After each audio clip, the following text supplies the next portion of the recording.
Today I'm going to show you how to transform a room with built-in bookcases and an integrated desk.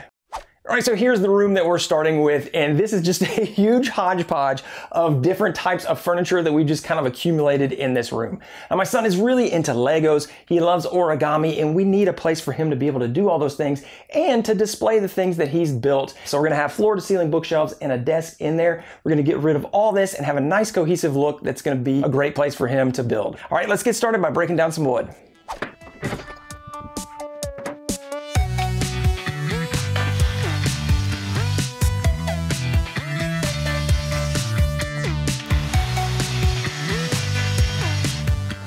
One thing I like to do to keep organized while I'm breaking down a lot of sheet goods is to use sticky notes to label them. So I've got my whole cut list and I have the part numbers, and I know that this is going to be 1A part. And so I'll write that down on a sticky note, but I'll also write an arrow to show which side is the factory edge. That way I'll know what to reference when I go over to the table saw. And like the Offspring taught us in the mid-90s, you got to keep them separated. All right, I've got the sides of the bookcases, all four of them now, and they are all cut to final length. But now I'm going to cut them to final width on the table saw. And the thing about marking the factory edge is you always want to have that edge against the fence to make sure that you have a straight established edge. But what I like to do is cut it a little wider on the first pass and then flip it around and then use that freshly cut edge to cut it to final width, and that's going to give me two perfectly clean sides on every piece. So these other two sheets of plywood are going to become the shelves, top and bottom. So I need to get to cutting that. It's going to take me a while, but for you, it'll just be a quick montage.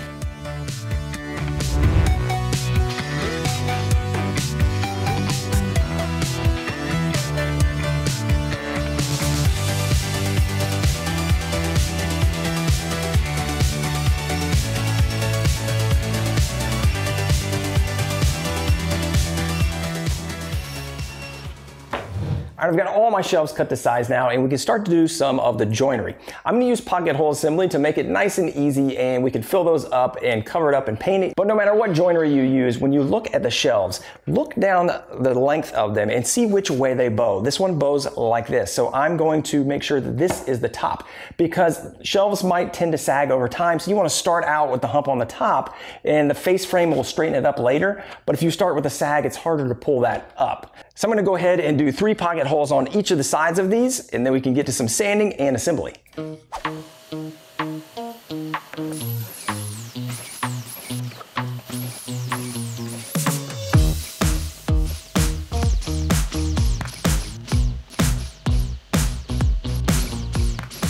Now here's a tip to make things a bit faster, is to sand your panels before assembly, because it's going to be a lot easier just to have access to the whole panel versus when it's contained within the sides. So I'm going to do that with my Mirka sander here. This is a 6-inch sander, which makes it fast. Also, my Craig Foreman is awesome at doing speed. So adding tools to your arsenal that are going to allow you to speed up your workflow is a great way to be more efficient in the shop, and you can get both of these at Woodcraft. Woodcraft has been an amazing sponsor of the channel.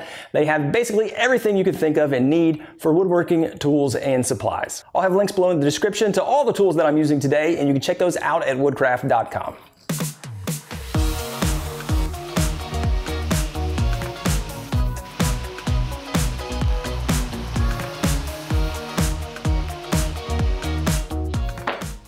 All right, we're ready for assembly, and my wide angle lens is making it look even longer, but these boards are huge. It is much larger than what my bench can handle. So I've got this sheet of melamine here that was from some concrete work I did. And I can just slide this right on top. So if you do have a piece of MDF or melamine or something like that that's nice and flat, it works great to give you extra space for assembly. I cut 2 spacers, which is actually going to be the distance between the shelves, but I'm also going to use those to put on the bottom. These little Craig corner clamps are going to come in super handy because this is going to be a bit unwieldy. So I'm going to put a long clamp here at the bottom, and these top clamps are really just holding that shelf in place and the sides up. But I'm going to use this spacer to position this bottom shelf 3/4 of an inch from the bottom of the sides. And then I can lock it in place. Now I can secure those bottom holes and then work my way up to the top using that spacer to make sure the bottom is totally aligned. Now I can use these spacers and put them down at the bottom to register off that bottom shelf, and then I can locate the next shelf and each one after that. This will make sure you get perfect spacing all the way up, but don't forget to add in a little extra for the undersized plywood thickness, or you'll eventually have a larger gap at the top than you should.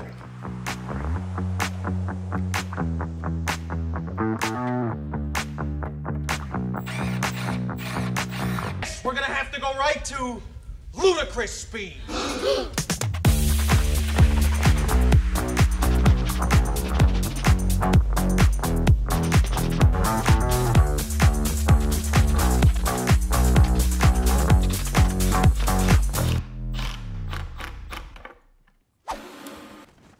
Oh, it's a big boy. I've got the cabinet flipped over now, and I will need to put on some cleats. I'll have a cleat under the middle shelf as well as under the top shelf, and then we will use that to attach it to the wall.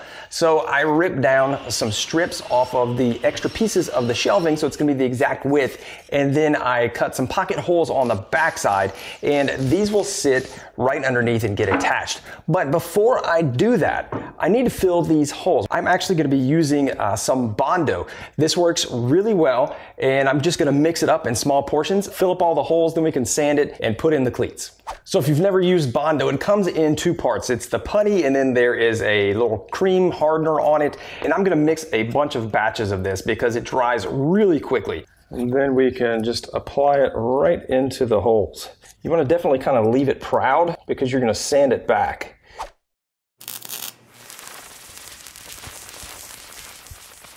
Hey, it's me from 10 Minutes in the Future. Do not just glob it on. So a better way to do it is to come in and just not try to get it all in there at once and scrape it flush.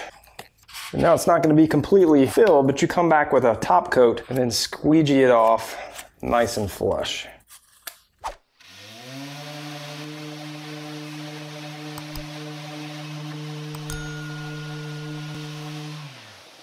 With all the holes filled now, I can go ahead and put the back cleats on. So I'm gonna put this one on right underneath the middle shelf and another one up there at the top.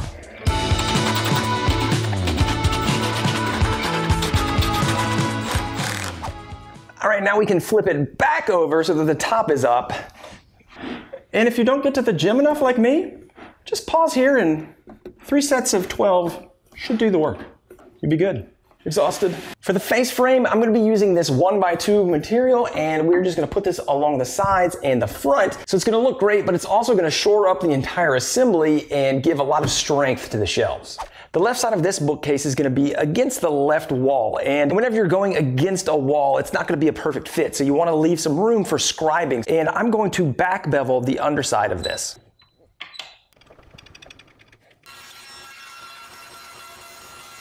Here's the profile that we're left with. It makes it a lot easier to scribe this and fit it to a wall. So I'll have the 1/4 inch on the left side, and on this side, I'm just gonna leave it a little bit proud so I can sand the trim back to the cabinet. Now I can cut all my pieces to size and assemble the frames.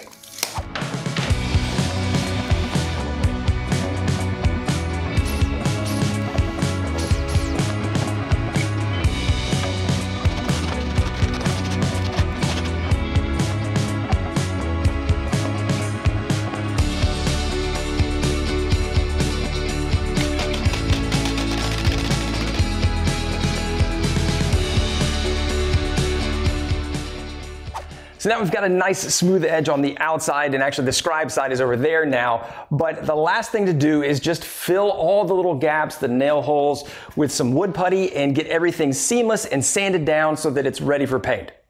And then I can make a whole nother one.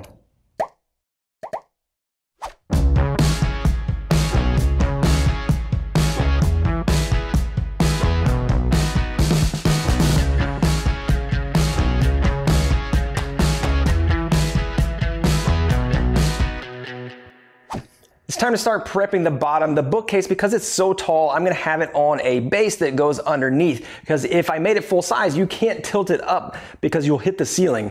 If you ever had that issue, you'll not do it again. So I cut down some of the offcuts from the shelving. This will fill in the bottom of the cabinet so that it can sit flush on the base.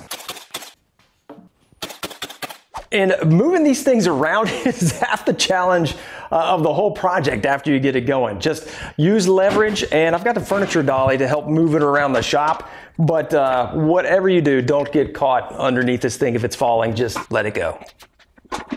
Didn't kill myself, that's a plus. The base is going to be the exact same dimensions as the bottom of the bookcases, so I'm just going to use some of this leftover plywood, rip it down, super simple construction. Let's get them whipped up.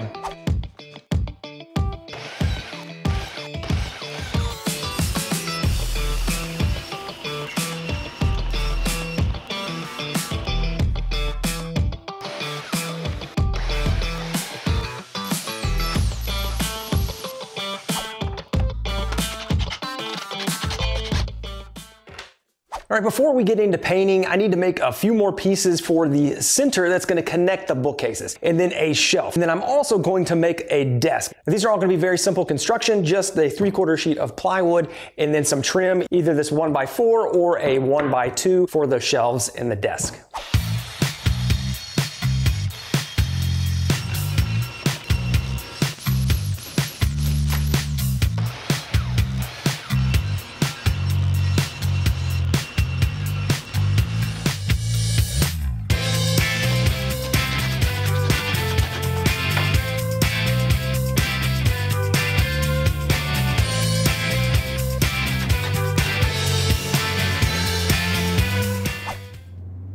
Mailman. So this is the piece for the desktop, and it's going to be very similar to the shelf and the bridge.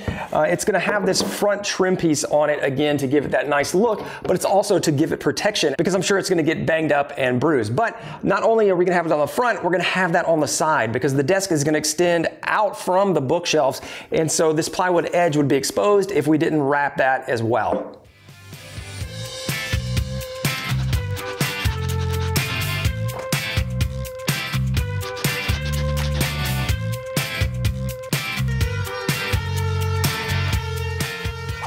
All right, we are now ready for paint. Now, as you can see, these things are massive, and I am going to spray them. Now, I would love to spray them outside, but we're in Tennessee, it's August, it's humid, and it's crazy hot out there, so spraying out there is not an option. So, I'm gonna grab some plastic drop cloths, do my best Dexter impression, and wall off this area right here, so I can try to keep down all the overspray and everything, and hopefully we'll get a great paint job.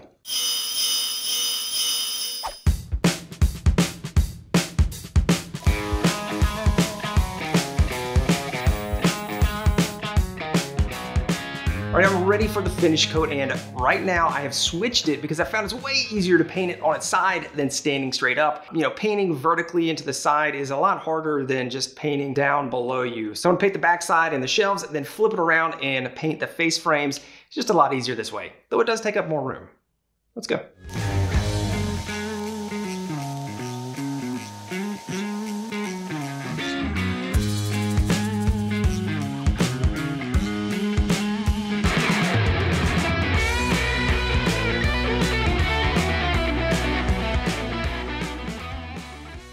Now, before we get into installing the cabinets, I do want to paint this wall. So you can decide whether you just want the piece to stand alone as a different color, but we're going to integrate it into an entire accent wall and have the rest of the wall be the same color as the cabinets. Now, over the years of painting this room, the door frame on this wall has actually gotten a lot of spillover because the prep was not done properly. So today we're going to get help from Scotch Painter's Tape, a sponsor of today's video, to prep like a pro, and we're going to reestablish some nice crisp lines here on the trim as well as around the rest of the accent wall so that it looks really good with the bookcases. I painted a heavy coat on the side of the door trim to cover up all that overspill. And then I went around the room and taped off the ceiling, corners, and the rest of the trim. Now, Scotch brand has a whole family of tapes designed specifically for different surfaces and applications. Scotch Blue Sharp Lines Painter's Tape is perfect for this type of job, and it's going to give me those crisp lines I'm looking for. Now, to get the best performance, make sure that you have clean and dry surfaces and bed the tape firmly at the edge. Now, for best results, wait 30 to 60 minutes to allow the tape to best adhere to the surface that it's applied to. After the waiting, I cut in around the edges while Susan came behind me and rolled the wall. Working together, we made short work of this.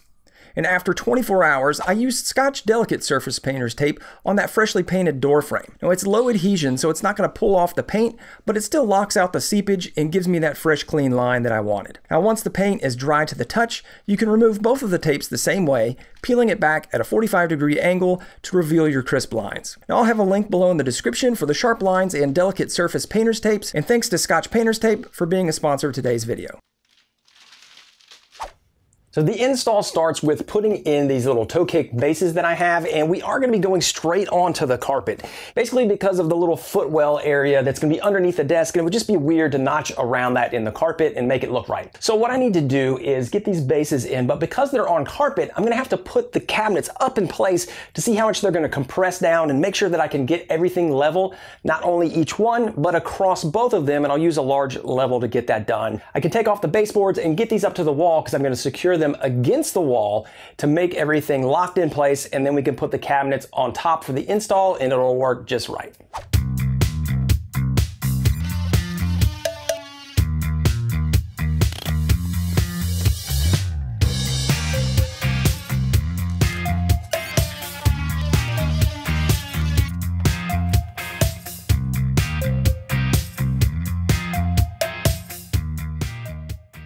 I got the cabinet dry fit up here on the base, and as I'm looking at the fit, unfortunately we do have some gaps, probably to be expected because walls are just not straight. But there's a small gap at the top and then a larger gap at the bottom when I have this plumb and level. And when you look on the inside, same thing, the wall slopes away, so there's some large gaps between that back edge. Now, unfortunately, I'm not gonna be able to really caulk that and cover that up. So what I'm actually gonna do is put a 1/4 inch back on these, and I went ahead and painted it the same color as the cabinet, and then that way you won't see any of the gaps on the interior, and we'll need some trim here on the sides to cover up the gaps. Not a big deal. You'll probably have to do that on your install as well because walls just aren't straight. On the right side cabinet, we were actually going to be covering an outlet, so I did make a little cutout for that, and we'll have a little hole and a grommet in the side to run cables for the desk.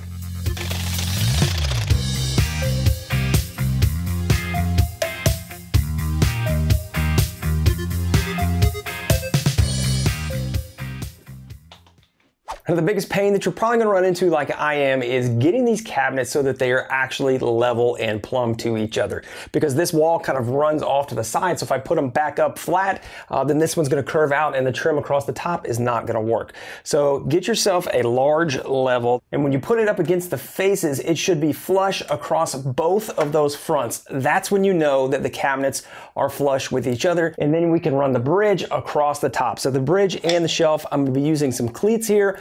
I'm gonna go ahead and install the rest of this and put the trim in. It's gonna be a rough process, just believe me. Go with it and just keep going until you get everything level, and then you can secure everything in place.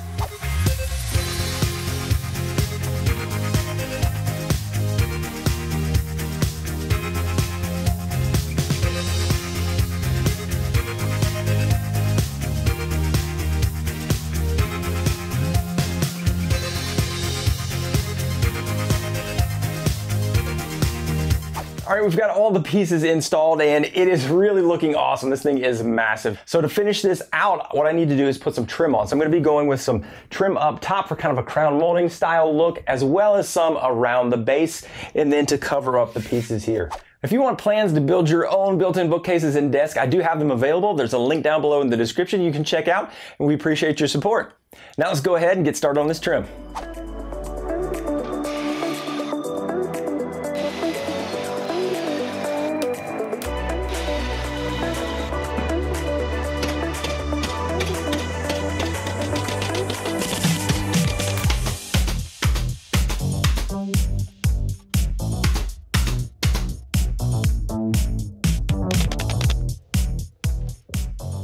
And there we go. This thing turned out absolutely amazing. Now, we did style it more like a trendy office, but as soon as this is done, we're gonna put my son's Legos and origami in there, and he is going to absolutely love it.